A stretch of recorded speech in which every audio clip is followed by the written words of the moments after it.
Hola, ¿cómo están mis queridos estudiantes?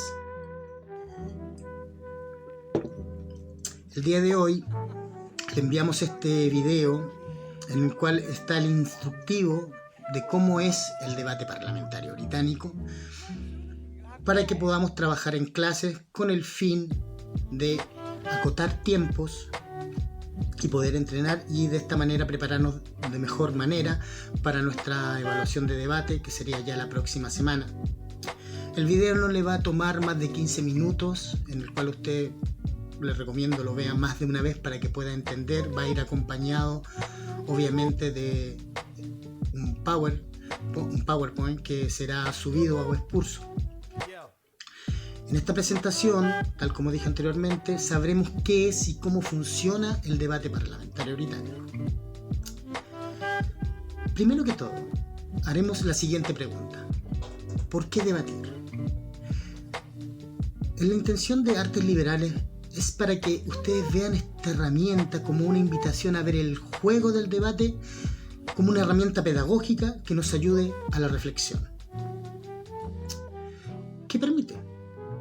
Permite el desarrollo de un pensamiento crítico, la capacidad para identificar y resolver problemas, diferenciar entre lo esencial y lo accesorio, buscar, interpretar y evaluar la información existente de las distintas ramas del saber, y no menos importante sería en este caso, comunicarse de manera efectiva de forma oral.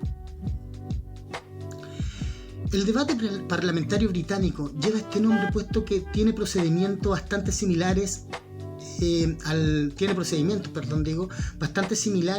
a los del Parlamento inglés, específicamente en la Cámara de los Comunes. Una de las características de este formato de debate es que permite un gran dinamismo y cruce de ideas, puesto que dentro de la estructura del debate se permite la posibilidad de hacer puntos de información donde los debatientes cruzan ideas, se interpelan y realizan preguntas e identifican falacias. La estructura del debate se organiza en dos bancadas. Una bancada de gobierno compuesta por el primer ministro, el viceprimer ministro de gobierno, la extensión de gobierno, el látigo o sumario de gobierno. Mientras que la bancada de oposición la componen el líder de oposición, el vicelíder de oposición, extensión de oposición y el látigo o sumario de oposición. Ambas bancadas se dividen en cámara alta y cámara baja, que más adelante explicaremos por qué son estas divisiones. El formato oficial de debate parlamentario británico considera 15 minutos de preparación del debate y 7 minutos por cada expositor o debatiente. Sin embargo, para los fines pedagógicos del curso consideraremos 10 minutos de preparación y 5 por expositor. Es importante considerar que en este formato la postura y la cámara de los debatientes serán definidas 10 minutos antes de comenzar el debate. En los 5 minutos habilitados por cada debatiente, usted tendrá al inicio 1 minuto protegido y 1 minuto protegido al final. En los 3 minutos intermedios se podrán realizar puntos de información. Estos elementos son cruciales para la realización de un buen debate, ya que polemizan y dan ritmo y dinamismo a la discusión. Los puntos de información son preguntas o interpelaciones al expositor y no pueden durar más de 15 segundos. Ahí usted puede identificar falacias, cuestionar los argumentos y preguntar por la información referida en las intervenciones de los debatientes. La idea es que todos presenten sus puntos de información, ya que de esta manera le darán dinamismo e intensidad a cada una de sus presentaciones. Un buen debatiente no es un presentador de argumentos. Un buen debatiente debe realizar minuciosamente ciertas tareas para poder consolidar una victoria ante la audiencia. Algunas de estas deben ser, por ejemplo, polemizar. Es decir, tratar de desarrollar la controversia a un punto en que se pueda profundizar en el tema de debate y que se puedan buscar las aristas más complejas de este mismo. Otro, interpelar a su bancada opositora, es decir, tratar de hacerle llamados, tratar de convencerla de su postura, más allá de poner solamente sus argumentos. También, usted debe tratar de identificar la mayor cantidad de falacias posibles o fallas a la lógica que realice la contraparte.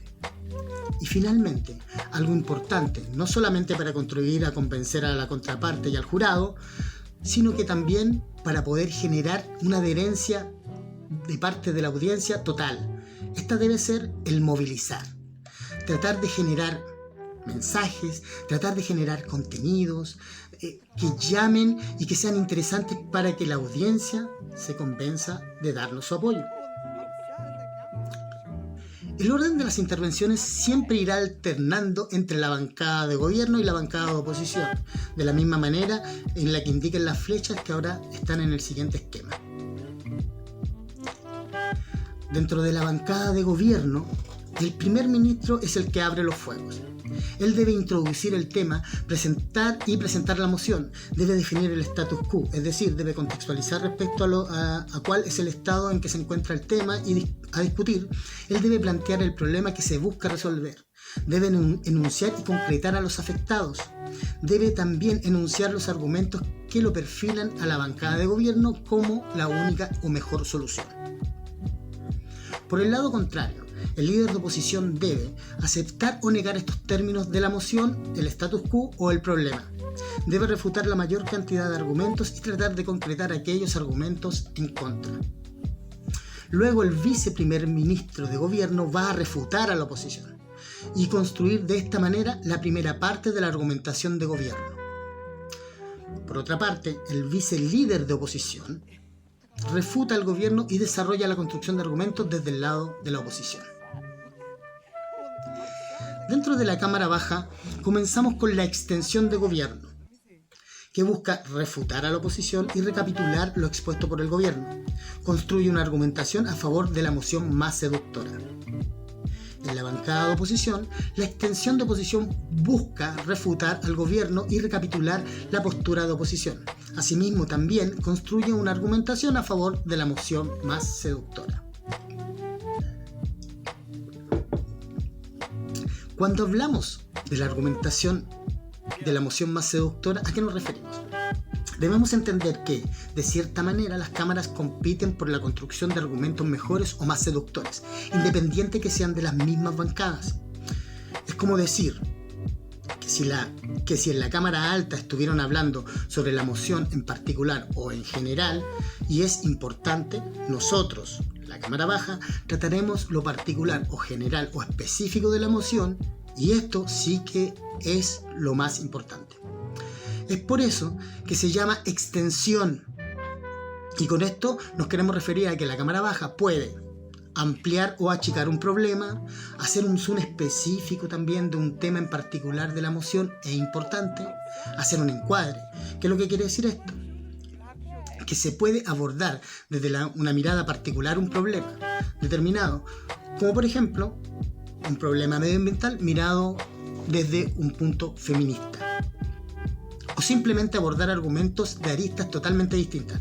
Como por ejemplo, si se habla de macroeconomía en la Cámara Alta, extensión hablará de microeconomía. Si la Cámara Alta habla de lo político, económico, extensión puede hablar de lo social y lo ético. También puede planificar o levantar un plan de acción específico sobre un problema específico o general, tratado por la Cámara Alta. En un caso ya más estratégico, pueden cambiar o modificar ciertos argumentos planteados por la Cámara Alta, con el fin de ganar el debate. Si vio que la Cámara Alta no lo hizo bien, o más bien lo hizo pésimo, puede hacer esta modificación. Esto es muy arriesgado y puede ser visto y considerado como un standing, que es un acuchillamiento interno. Y en este caso, no está bien visto en el desarrollo competitivo del debate. En el látigo sumario de gobierno se refuta la oposición y se concluyen los argumentos de la Cámara Baja de gobierno. Se evalúan los puntos de choque del debate, tanto de la Cámara Alta como de la Cámara Baja, aquellos elementos que generaron mayor conflicto. Por su lado, el látigo sumario de oposición refuta a la oposición y concluye los argumentos de la Cámara Baja de oposición, sin agregar nuevos, y también evalúa los puntos de choque del debate más importantes para tratar de llegar a un cierre.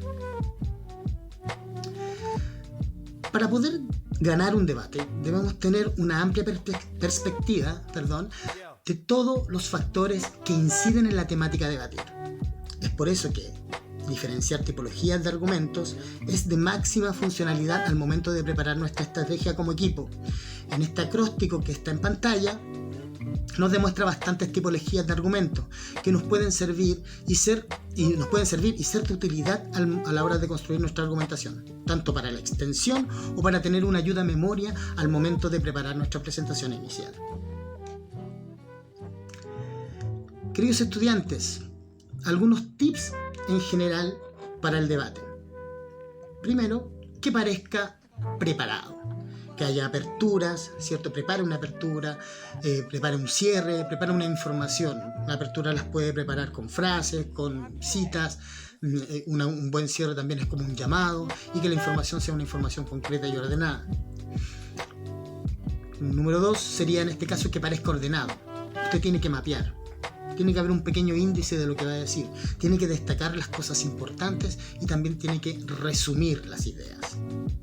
Que parezca coherente, que haya la creación de un relato, que entregue imágenes y que haya analogías en lo posible. Que parezca fluido en los puntos de información, que no nos pillen dentro de la improvisación, que parezca que es una respuesta fluida y que usted maneja el tema. Y que hay un razonamiento tópico o topológico, que es la creación desde la comunidad. Ponerse en lugar de enunciación, en mi topo de enunciación o en mi grupo etario. Cuando reflexionamos en torno al debate podemos hacer las siguientes preguntas. Razonamiento crítico. No basta solamente, hay que tener mucho más información para poder elaborar bien un argumento dentro del debate. Discurso lógico y ordenado. Son solo fórmulas sacramentales. Comprendemos que también dentro de un debate puede uno tener un orden, pero también va reformulando una subestructura para ir elaborando y entregando más argumentos. Improvisaciones. Nos damos cuenta que al momento de los puntos, sobre todo los puntos de información, sabemos más de lo que creemos. Falacias, todas las cometemos y las usamos también. Competitividad. No es necesario, sí es necesario que usted aprenda, ¿cierto? Sí es necesario que usted se ponga en una energía de combate que pueda interpelar y emplazar a su opositor, y también esto va a depender de la retroalimentación que le entreguemos con la profesora y que le entreguen sus compañeros. Y como ejercicio político muy importante es que construye comunidad. Entonces hablamos de problemas país de los cuales nos tenemos que hacer cargo y aplicamos dominios. Entonces, concordamos, por ejemplo, que una noticia o una problemática social en que está en disputa, se puede establecer un debate. Como por ejemplo, en este titular de la tercera del 8 de agosto del 2017, que dice lo siguiente: proyecto busca elevar multas por consumo de alcohol en la calle. Es lo que conocemos o mencionamos en este caso como un problema ciudadano que se debe discutir, se debe provocar lo que llamaremos en este caso una controversia. ¿Cuál sería esta controversia? Es la moción o la tesis que se va a debatir para poder llegar a una solución posible del problema, ya sea dentro de un contexto social, laboral, profesional, etc. ¿Cuál sería el ejemplo de esta tesis de debate? ¿Se debe aumentar las multas a quienes consuman alcohol en la vía pública? Ese es el blanco de discusión de una moción para debatir, en el cual podemos encontrar adherentes a favor o en contra y tenemos que lograr solucionarlo con la mejor propuesta y obviamente votar por ella. Entonces, queridos estudiantes, recuerden la tarea o petición que se hizo en clases, ¿cierto? Y que dice, siguiendo el esquema argumental aprendido en la evaluación anterior, que cuando digo evaluación exterior, que es la prueba que tuvimos, que se pasó un esquema de cómo se debe elaborar un argumento, usted deberá traer un argumento a favor y un argumento en contra sobre la siguiente tesis. ¿Cuál sería esta tesis? ¿Se debe reducir la jornada laboral a 40 horas? Busquen material hay de sobra, tanto a favor o en contra, para que usted traiga su argumento a favor y su argumento en contra. Tome en cuenta el acróstico que se presentó en pantalla para que pueda abordar de diferentes aristas esta controversia.